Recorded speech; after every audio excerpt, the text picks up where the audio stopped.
Tomorrow, the voters decide and head to the polls in New York State's primary election. And the most watched Democratic primary in the nation is right here in our area in the Bronx and Westchester.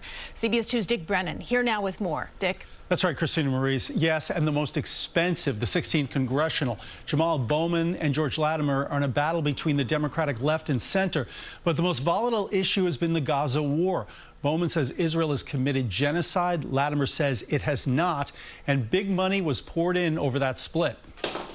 We support him because we believe in us. It was progressive star power on parade in Mount Vernon. Alexandria Ocasio-Cortez rallied the troops as a red-hot race reached the finish line.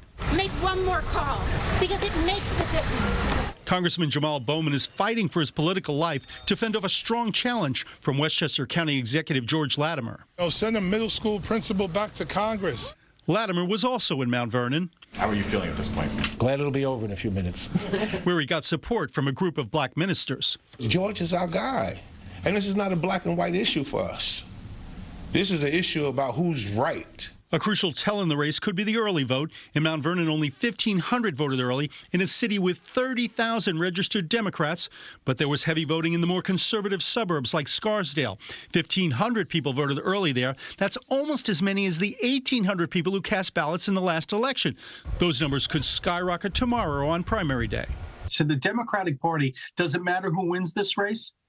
It matters who wins because it exposes the rift in the Democratic Party between the left and the center over Israel and the war in the Middle East. Democratic strategist Hank Scheinkopf says the intense internal debate over Israel could do great damage to the party in the fall. One side has tremendous resources, and the other side has organizing ability. What we'll see here is whether the money outweighs the bodies on the streets, and it's likely that the money will. Now, the key to winning may be to get out the vote operations and who gets the voters to the polls. Of course, as we've seen with the early voting, many have already been there voting. Maurice. All right, Dick Brennan, thank you. And the polls open tomorrow at 6 a.m., close at 9 p.m. in New York.